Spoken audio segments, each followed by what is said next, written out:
여기 아버지를 뵙게 해달라며 무릎을 꿇고 청하는 세자가 있습니다. 하지만 새어머니인 중전은 허락할 수 없다 하죠. 세자뿐만 아니라 왕이 병으로 쓰러진 후 해원 조씨와 중전 외엔 왕을 본 사람이 없습니다.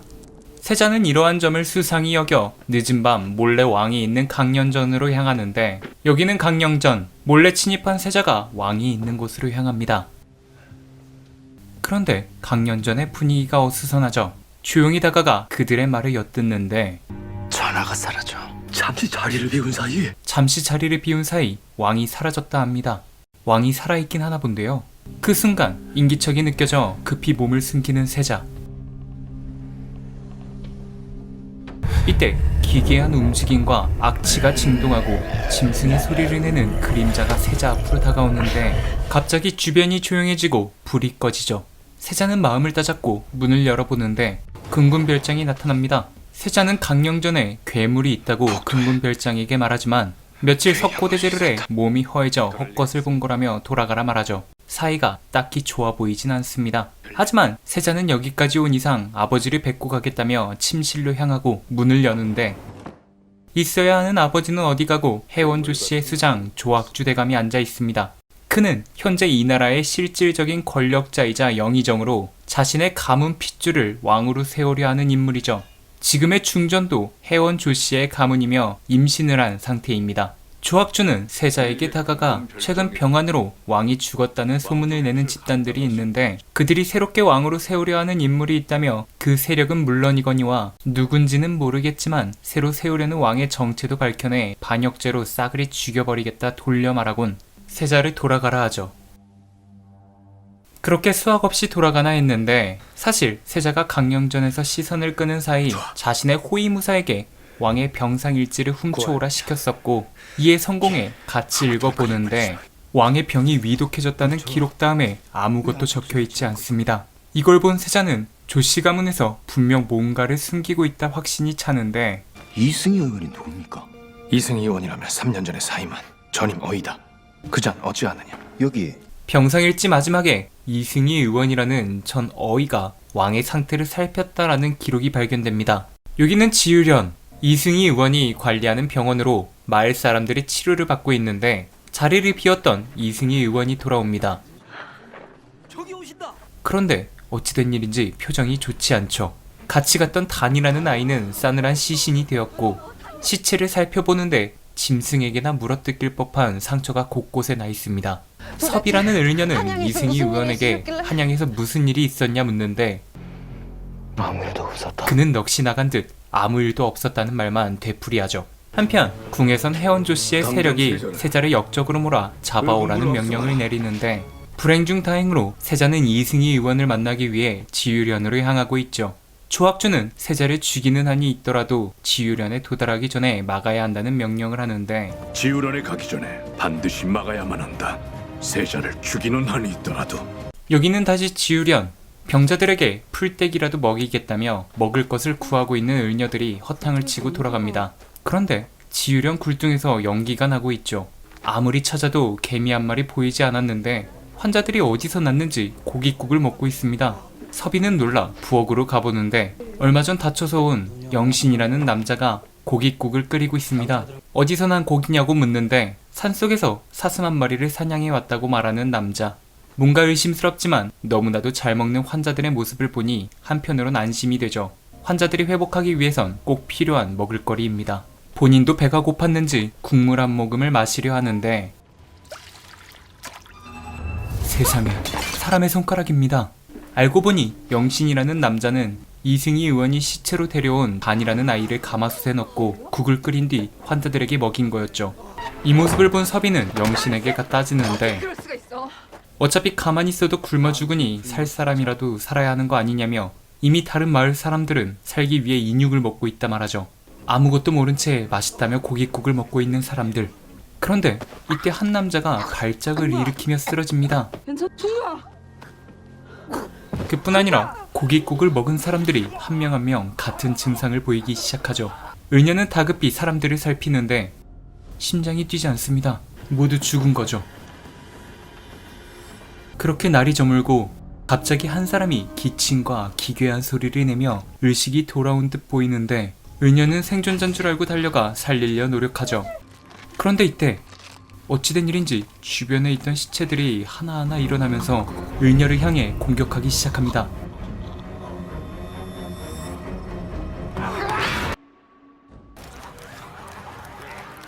섭이와 영신은 주변에 공기가 쌓이짐을 느끼고 밖을 살펴보려 하는데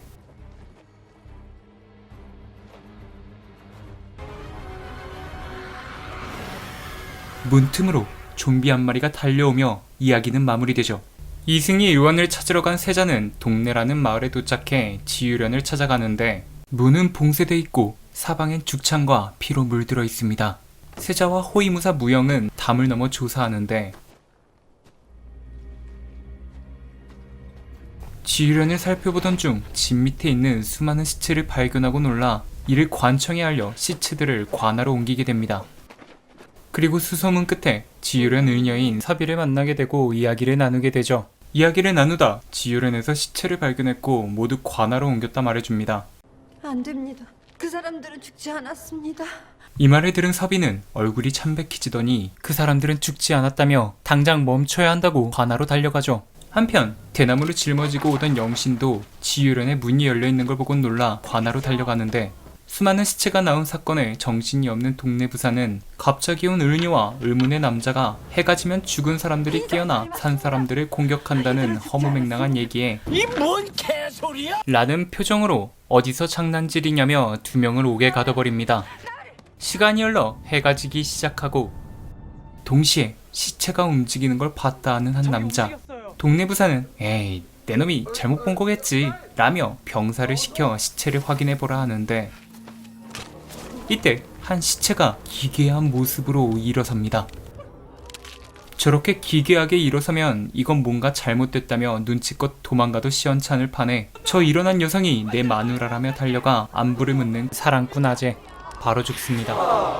그런데 그 공격당해 죽은 사람도 기괴한 소리를 내며 눈이 뒤집히더니 주변에 있는 다른 사람들을 공격하기 시작하죠. 관아는 아수라장이 되고 그때서야 이건 뭔가 잘못됐음을 깨닫고 도망치기 시작하는데 도망치는 사람들이 친절하게 마을까지 안내해주는 상황. 그들을 쫓아온 좀비들은 마을 사람들마저 공격하기에 이릅니다. 시간이 흘러 해가 뜨기 시작하는데 좀비들은 햇빛을 피해 도망가기 시작하고 다시 죽은 듯이 조용해지죠. 생존자들은 관하로 다시 모여들고 의녀와 영신은 잠잠해진 이때 시체의 목을 베거나 태워야 한다 주장합니다. 하지만 시체를 훼손하는 건 절대 안 된다며 반발하는 양반들. 고구마 100만 개를 껍질째 물 없이 먹는 것 같다는 느낌이 드는 그때 세자가 나타나 내 놈들의 고구마에 진절머리가 난다며 주먹 한 방을 날려 사이다같이 상황을 정리해주죠. 반드시 불태워 후환을 없애야만 한다. 처음엔 하는 척 하다가 시간 내에 할 수 없을 것 같다는 보고를 듣곤 양반과 관리들을 꼬드겨 배를 타고 도망칩니다. 심지어 이 양반은 자기 아들의 시체까지 몰래 숨겨 배에 오르죠. 한편 그들이 도망간 사실을 알게 된 세자는 백성들을 데리고 죽창 등으로 방어되어 있는 지유련으로 향하고 무사히 하루를 버텨내죠. 또다시 아침이 오고 좀비들이 물러가 안심하는 이때 갑자기 문이 흔들리고 다시 긴장하며 전투태세를 하는데 좀비들이 아닌 대역죄를 저지른 세자를 체포하러 왔다며 한양에서 온 병사들이 들이닥칩니다. 병사들은 안에 있는 사람들을 무자비하게 죽이기 시작하고 이 모습에 분노한 세자는 그들과 맞서려 하지만 호위무사와 백성들의 설득으로 그곳을 빠져나가 상주로 향하죠. 한편 좀비의 시체가 있는 줄도 모르고 배 위에서 쉬고 있는 양반들은 가판 아래에서 이상한 소리가 나 내려다 보는데 깨어난 좀비 한 마리로 인해 혼비백산이 나고 물 위에서 도망칠 곳 없는 양반 귀족들은 모조리 죽어 좀비가 되어버리죠. 다음날 이 좀비들을 실은 배는 상주에 멈추게 되고 이를 발견한 마을 사람들이 그 안에 있는 먹을 것과 금품을 챙기고 축제를 벌이고 있는데 마침 세자 일행이 상주에 도착해 이 모습을 보곤 배에 있는 시체는 어찌했냐 묻습니다. 그냥 두면 짐승 먹이가 될 듯해 모두 묻어 주었습니다. 그들은 그대로 두면 짐승들에게 먹힐까봐 땅에 묻었다 하죠. 그대로 두면 또다시 좀비들이 깨어나 상주가 위험할 수 있는 상황. 서둘러 시체를 처리하기 위해 그들에게 안내를 부탁하는데 이러한 사정을 알 리 없는 마을 사람들은 배를 갈취한 벌을 받게 될까 두려워 장소를 안내하는 척 시간을 끌다 세자 일행을 죽이려 하죠. 이때 땅바닥에서 좀비들이 잘 잤다며 기어 나오기 시작합니다. 어느덧 해가 져버리고 만 거죠. 뒤늦게 합심을 해 싸워보지만 그 수가 너무나도 많습니다. 이제 다 끝났구나 단념하려는데 조선의 영웅이자 세자의 옛 스승인 안현대감과 그의 부하들이 나타나 좀비들을 쓸어버리고 세자에게 인사를 올리죠. 예를 갖추거라! 이 나라의 국본 세자저하시다! 세자저를 배웁니다! 여기는 안현대감의 숙소. 세자는 그동안 있었던 얘기를 들려주곤 조악주를 처단해야 한다 하는데 안현대감은 세자의 얼굴을 보더니 우선 하루 푹 쉬라며 잘 곳을 안내하죠. 의녀인 서비는 호위무사에게 안현대감의 병사들은 이 좀비의 정체를 이미 알고 있었던 것 같다며 얘기를 꺼냅니다. 안현 대감마님도 간우들도 역병 환자들을 보고 놀라지 않았습니다. 좀비들을 봤을 때 놀라지도 않았으며 침착하게 목을 베고 태우는 등 능숙하게 상대했다는 게 그 이유죠. 여기는 한양. 조악주는 소식을 듣고 좀비의 시신을 사람에게 먹여 실험해 보는데 역시나 인육을 먹은 좀비는 다른 사람에게 전염시킨다는 사실을 알아내고 이건 통제가 불가능하다. 역병이 북상하기 전에 반드시 막아야 한다. 이 역병은 통제가 불가능하다며 더 이상 전파되기 전에 한양으로 오는 모든 관문을 닫고 접근하는 사람은 죽이라 명령하죠. 그런데 조악주는 좀비의 정체를 이미 알고 있었습니다.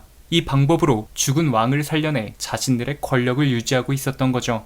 자신의 딸인 중전이 아들을 출산하기만을 기다리면서 말입니다. 죽은 사람을 살리는 생사초. 생사초를 지디겨 집을 낸 후 침에 묻힌 뒤 인당열에 꽂으면 한시진 뒤 피와 살을 탐하는 좀비로 변하게 되죠. 어떻게 이 사실을 알고 있는지 조악주는 왕이 죽자 이승희 의원을 불러 생사초로 임금을 되살렸던 겁니다. 하지만 그들도 모르는 것이 있었으니 좀비로 변한 사람을 먹게 되면 지금과 같이 다른 사람에게도 전염시키는 좀비가 되어버린다는 거였죠.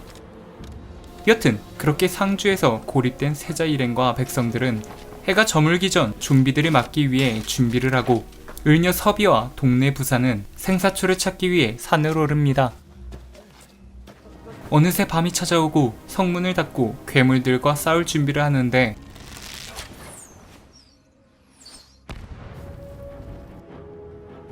어찌된 일인지 동이 틀 때까지 아무 일도 일어나지 않습니다. 좀비들이 공격해오지 않는 건 의아했지만 무사히 하루를 넘긴 것을 기뻐하며 쉬려하는 그때 끝났다 생각하느냐? 땅의 울림이 심상치 않습니다. 불안한 예감은 왜 틀린 적이 없는지 분명 해가 떴는데 수많은 좀비가 성을 향해 달려오죠. 과연 세자와 일행들은 좀비의 공격으로부터 무사할 수 있을까요? 그리고 갑자기 좀비들이 24시간 근무제로 바뀐 이유는 무엇일까요? 드라마 킹덤 시즌 1의 2부였습니다. 그리고 저는 쿄자리였습니다. 한편 서비와 동네 부사는 생사초를 찾는 데 성공하고 성으로 돌아가려 하는데 성과 마찬가지로 낮임에도 불구하고 좀비들이 동굴 주변을 둘러싸고 있죠. 햇빛이 아니었어. 온도였어.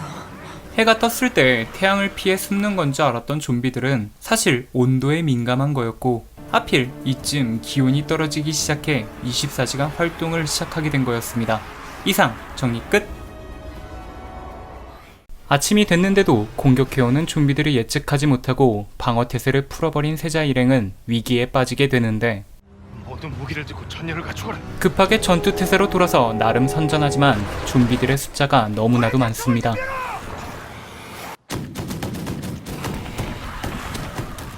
퇴각하셔야 합니다.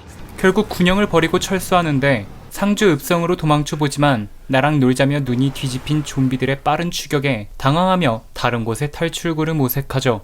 그쪽엔 전란 때 만든 암도가 있습니다. 안현대감은 전란 때 만든 지하 통로가 있다며 그곳으로 안내하지만 너무 오랫동안 쓰지 않은 탓인지 지하문은 봉쇄되어 있습니다. 서둘러 자물쇠를 끊으려 하지만 너무나도 튼튼하죠. 이런 건 꼭 튼튼하게 만들더라. 그 사이 드디어 잡았다 기뻐하며 지척까지 다가오는 좀비들. 결국 자물쇠를 끊는 동안 남은 일행과 병사들은 좀비들과 맞서는데 겨우 문을 열지만 이 상태라면 좀비들과 함께 침묵을 다져야 하는 상황. 이때 안현대감의 충신 한 명이 희생을 해 다른 이들의 목숨을 구합니다. 좀비로 변하기 전 최소한의 인간의 모습으로 죽게 해주죠. 한편 서비와 부사는 절벽을 올라 좀비들에게 탈출해 조악주에게 향합니다.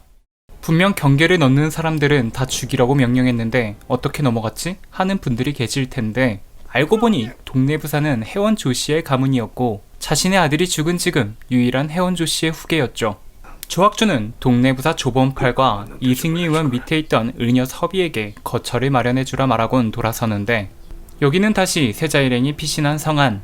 당장은 목숨을 부지했지만 성안에 있는 식량이 얼마 남지 않은 상태. 설상가상 한 양반의 욕심과 실수로 식량 창고에 화재가 발생하고 얼마 없던 식량마저 잿더미가 돼버리죠. 안에 있는 식량들을 다 꺼내었느냐? 못 꺼냈습니다. 성문을 열고 나가면 좀비들이 있고 성 안에 있으면 굶어 죽어야 하는 상황. 세자는 모두를 살리기 위해 조악주가 있는 문경세제로가 그를 제거하자 하는데 세자 일행의 계획은 이렇습니다. 성벽 보초가 적은 한 곳을 노려 침입한 후 군영을 습격. 그곳이 혼란에 빠지면 세자와 별동대들이 조악주의 침소를 습격해 없애는 거죠. 그렇게 조악주 죽이기 프로젝트는 시작되고 좀비들을 피로 유인한 다음 세자와 안현대감을 비롯한 소수 정예 병사들이 빠져나가고 계획한 대로 성을 넘어 진영을 습격하는데 진영에 적병의 수가 너무 적습니다. 숫자가 너무 적습니다. 이를 이상하게 여긴 영신은 정보가 센 것 같다 말하고 안현대감은 급히 세자에게 달려가는데 이를 알리 없는 세자는 조악주의 거처를 습격합니다. 병사들은 밖을 지키고 세자는 혼자 조악주의 침소에 들어가게 되죠. 그런데 있어야 할 조악주는 없고 좀비가 된 자신의 아버지이자 이 나라의 왕이 방치돼 세자와 맞닥뜨리게 되죠. 급기야 세자를 본 왕은 그를 공격하기 시작하고 한편 조악주의 거처를 지키던 병사들은 조악주에게 모두 죽임을 당하고 뒤늦게 안현대감이 도착해 조악주 앞에 섭니다. 저하라니 대역죄를 지은 건 바로 당신이야. 그들은 말싸움을 좀 하다가 세자를 구하겠다며 안현대감이 발걸음을 떼는데 누구건 내 앞을 가로막는 자는 용서치 않을 것이다. 그런 안현대감을 병사들에게 쏘라 명령하는 조악주. 못 들었느냐? 쏴라. 하지만 병사들은 안현대감을 쏘지 못합니다. 그는 조선을 구한 영웅이자 백성들에게 존경을 받는 인물이기 때문이죠.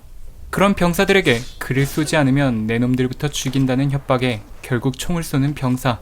그 한 발을 시작으로 포격이 시작되고 무수한 총알이 안현대감의 몸을 뚫고 결국 쓰러지고 맙니다. 그와 동시에 침소의 문이 열리는데 세자가 왕의 목을 베어버린 모습이 이곳에 있는 많은 병사들 앞에서 보여지고 말죠. 계획대로 세자가 왕을 죽이는 모습을 보여주고 자신의 혼신의 연기까지 가미함으로써 세자 공식 역적 만들기 프로젝트까지 성공한 조악주. 그 무리들을 뽑아가라. 아직 좀비의 정체를 알지 못하는 병사들은 세자가 왕을 차지하기 위해 자신의 아버지의 목을 벤 것으로밖에 볼 수 없었을 겁니다. 결국 세자 일행들은 포박당해 감옥에 갇히게 되고 다음날 그들을 한양으로 압송할 준비를 하는 병사들. 하지만 세자 일행은 약간의 빈틈을 생기는 것을 놓치지 않고 포박을 풀고 다시 한번 조악주에게 총을 겨눕니다. 이 총알은 아쉽게도 그를 호위하는 무관이 막아줌으로써 실패하고 이제 정말 끝이구나 생각을 하는 그때 갑자기 군영 뒤에서 비명소리가 들리고 도망을 치는 병사들. 무슨 일이지 하며 그곳으로 시선이 집중되는데 이럴 수가. 안현대감이 좀비가 되어 그들의 앞에 나타납니다. 알다시피 좀비로 변하면 사람의 피를 탐하게 되는데 지금 조악주는 자신을 대신해 죽은 호위무관의 피를 뒤집어 쓰고 있죠. 그 피냄새를 맡은 안현 좀비는 조악주를 향해 돌진하고 병사들은 조악주의 명령에 활과 총을 쏴대지만 이를 뚫고 결국 조악주의 얼굴을 물어뜯으며 이야기는 마무리됩니다. 이상 킹덤 시즌 2편의 일부였습니다. 그리고 저는 쿄자리였습니다. 알고 보니 안현대감은 죽기 전 세자에게 자신이 죽으면 자신을 좀비로 만들어 진실을 알리라는 유언을 남겼고 그의 계획대로 모두가 보는 앞에서 되살아난 안현대감의 모습을 보여줌으로써 세자의 살 길을 열어주며 생을 마감한 것이었습니다. 이상 정리 끝! 이 모든 사건이 일어나기 3년 전 조선엔 왜군이 쳐들어와 방어선이 상주밖에 남지 않은 상태. 몰려오는 왜군은 너무나도 많은데 상주를 지키는 병사는 고작 500명이 남은 절망적인 상황이죠. 이때 군영 안에서 이승희 의원이 조학주에게 생사초에 관한 이야기를 들려줍니다. 이 이야기를 들은 조학주는 안현대감에게 향하고 조학주는 생사초에 관한 이야기를 하며 수망촌의 병자들을 괴물로 만들어 왜군에게 맞서게 하자 합니다. 괴물로 되살아납니다. 수망촌 병자들을 죽입시다. 하지만 안현대감은 죽은 사람이 되살아난다는 이야기도 믿을 수 없고 우리가 싸우는 이유는 이 땅의 백성들을 지키기 위함이라며 거절하는데 우리가 피 흘려 왜군과 맞서는 것은 백성을 지키기 위함입니다. 죽은 자를 되살리다니 난 믿을 수 없습니다.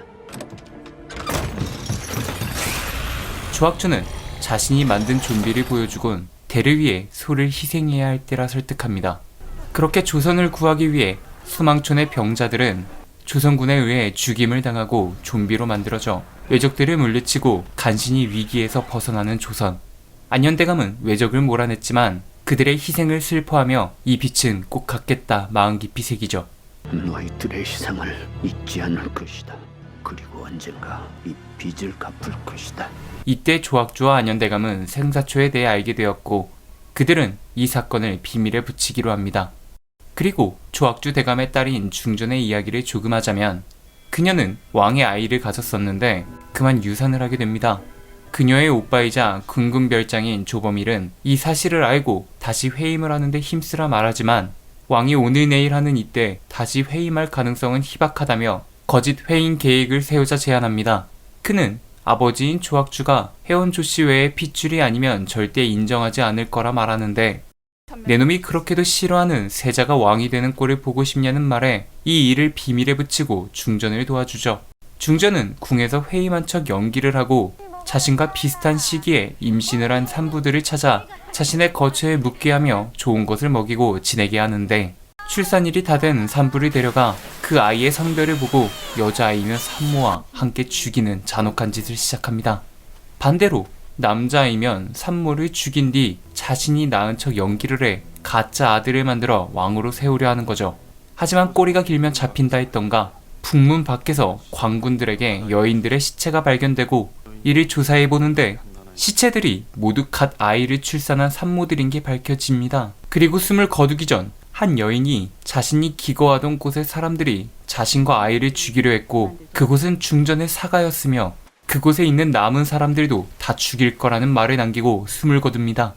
이 말을 들은 병파는 표정이 굳는데 그 이유는 혜원 조씨이자 중전을 조사하기엔 위험 부담이 너무 크기 때문이죠.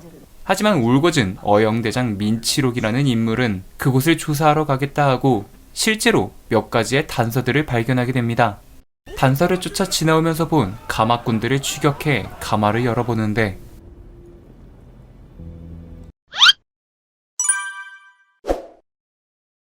세상에 여인들과 아기들의 시체가 무더기로 발견됩니다.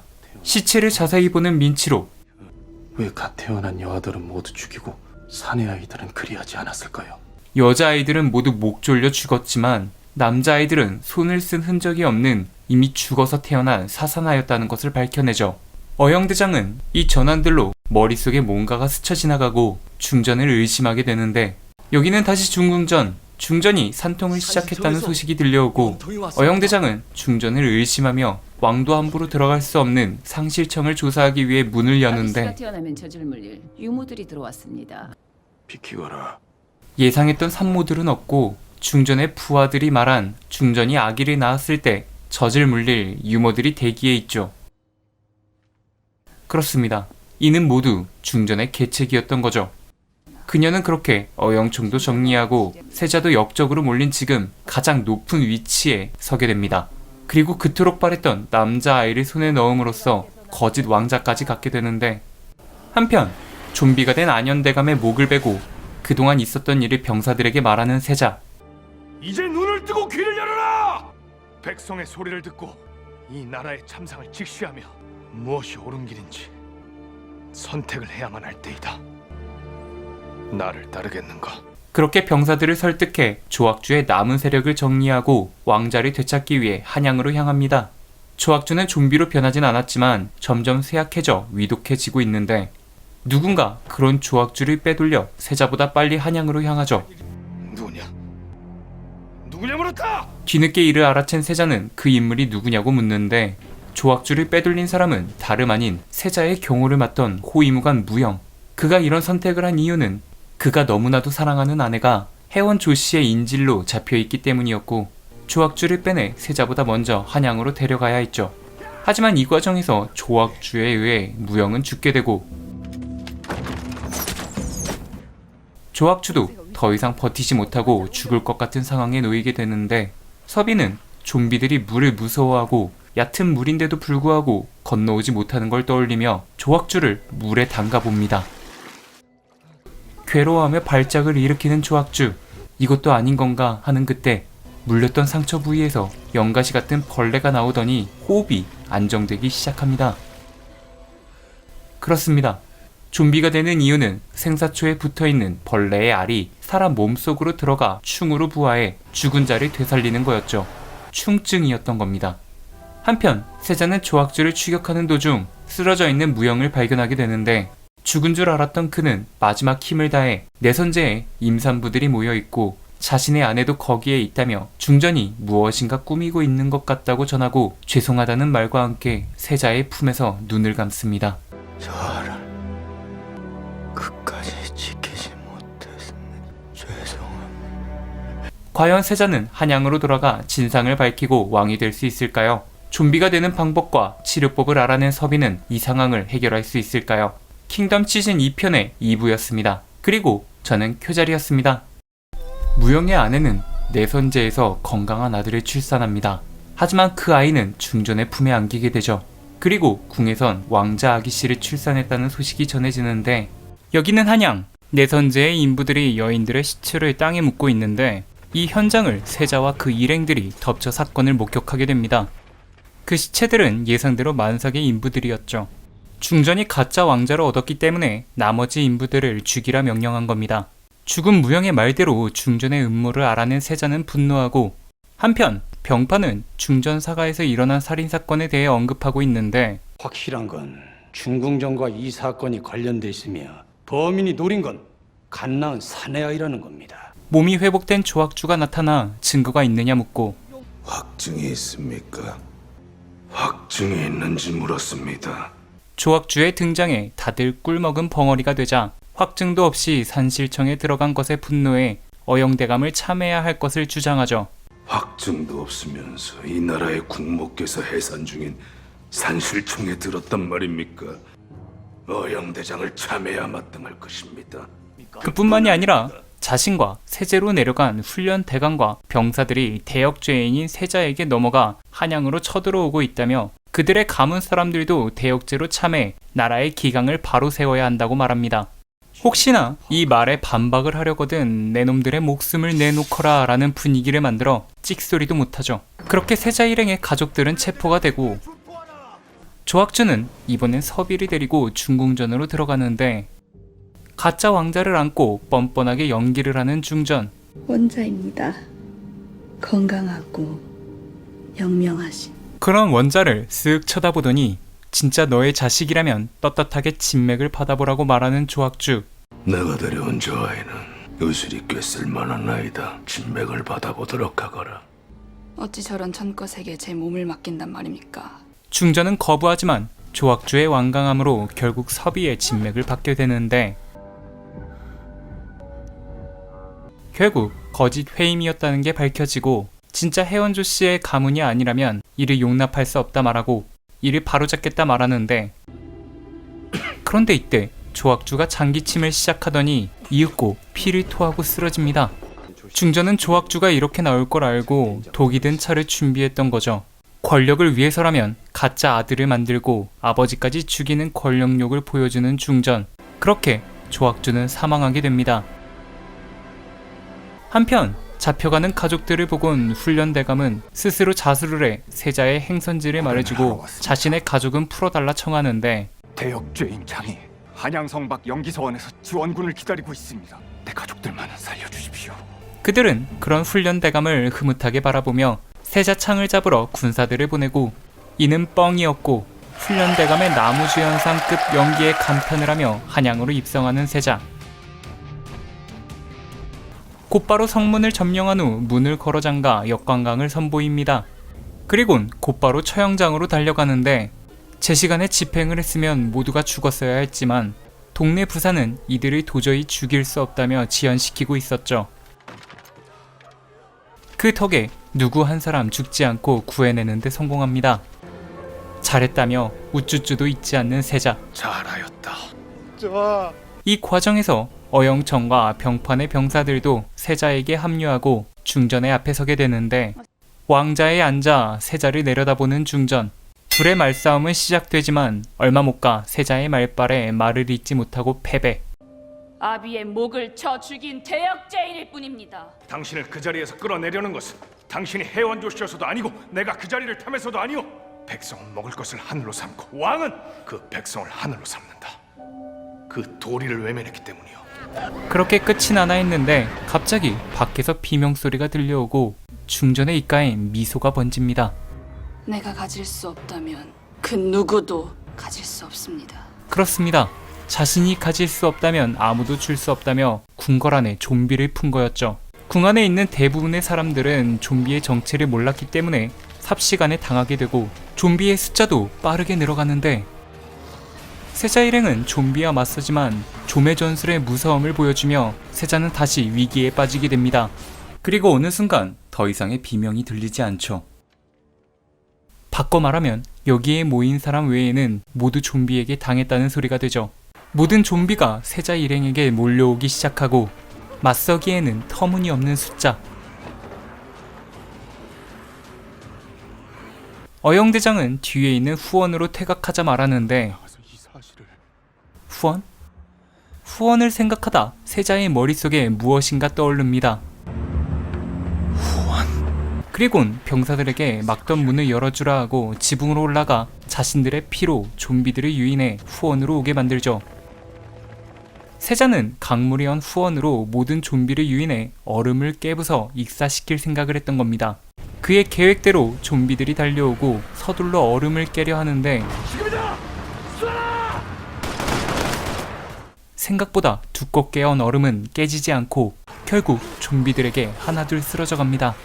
세자와 그의 일행들도 좀비들에게 물리기 시작하지만 끝까지 포기하지 않고 마지막까지 얼음을 깨려 노력하는데 얼음이 깨지나 내 주먹이 깨지나 한번 해보자 라는 마인드로 열심히 주먹질하는 세자. 주먹이 아파오며 얼음의 승리가 우세해 보이던 찰나 이때 육중한 좀비 한 마리가 세자를 향해 달려오고 주먹도 아픈데 너 잘 만났다 반가워하며 허그를 해주곤 바닥에 매다 꽂아버리는 격한 인사를 보여줍니다. 격한 인사 덕에 얼음이 깨지기 시작하고 사람 좀비할 거 없이 물에 빠지게 되는데 수많은 유충이 몸에서 나오기 시작하고 물린 지 얼마 안 된 사람들은 물 밖으로 나오죠. 그렇게 지옥 같은 하루가 끝이 나고 성문을 열어 밖으로 나가는 세자. 훈련 대감을 비롯한 세자 편을 들다 옥에 갇혔던 충신들이 세자를 향해 인사를 올립니다. 이를 보곤 내 놈들의 인사는 고마우나 지금은 시간이 없다며 성에 있는 병사들을 모두 직결시켜 호수에 빠진 좀비들을 건져 목을 자르라 명하죠. 혹시 모를 상황을 대처하는 멋진 리더의 모습을 뽐냅니다. 그렇게 저수지의 모든 시체를 끌어내는데 어디서도 원자의 시신이 발견되지 않죠. 조학주는 죽었지만 지방 수령 대부분이 해원 조씨이기 때문에 반드시 원자를 찾아 죽여야 하는 상황. 원자의 시신이 그 어디에도 보이지 않습니다. 찾아야 합니다. 저하께서 사실이면 원자를 죽이셔야 합니다. 그렇게 원자 찾기 프로젝트가 시작되는데 깜짝이야. 물놀이가 싫다며 가지 않았던 살아있던 좀비들도 제거해주며 마침내 세자는 서비와 함께 있던 원자를 찾아내는데 아이를 보여다오. 아기팔이 좀비에게 물려있는 걸 보곤 칼을 뽑는 세자. 하지만 서비는 물린 상처를 보자마자 물에 담가 치료해줬다며 원자는 좀비가 되지 않았다 말하죠. 이때 들어오는 대제학. 왕위를 잃을 자는 한 명이어야 합니다. 어서 원자를 죽이십시오. 그는 왕위를 이을 자는 한 명이어야 한다며 원자를 죽여야 한다 말합니다. 하지만 세자는 가짜 왕임을 알고 있음에도 자신은 아버지이자 왕의 목을 벤 대역죄인인 서자이기에 왕이 될 수 없다며 자신은 죽었다 기록하고 원자를 좋은 왕으로 만들어 달라 대신들에게 말하곤 궁을 떠납니다. 어느덧 봄이 찾아오고 온도가 올라가 낮에는 활동을 못하는 좀비들을 태워 없애 조선의 좀비 사건은 막을 내립니다. 그로부터 7년 후 조선은 평화를 되찾고 좌의정이 된 번팔이 길을 가고 있는데 한 남자가 그에게 접근을 합니다. 그는 다름 아닌 세자와 함께 떠났던 영신. 그 둘은 오랜만에 만나 즐겁게 술을 마시는데 영신은 세자와 섭의의 소식을 들려줍니다. 그 둘은 아직 생사초와 역병에 관한 정보를 쫓고 있었는데 누군가 죽은 이를 살리는 풀이라며 그 방법까지 자세히 알려주어 팔고 있었고 이로 인해 전국 각지에 생사초가 발견되고 있는 상황이죠. 세자 일행은 생사초를 심은 사람들의 말을 토대로 생사초를 팔고 다니는 자를 찾아 북녘으로 향합니다. 그렇게 한 마을에 도착해 주변을 살피는데 곳곳에 생사초가 떨어져 있죠. 이때 어디선가 들려오는 방울소리.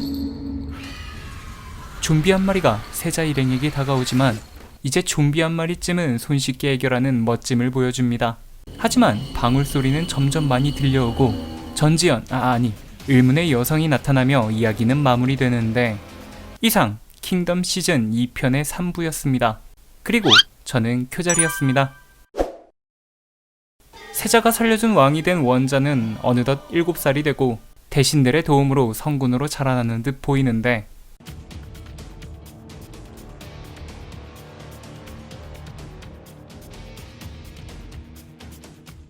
이상 정리 끝!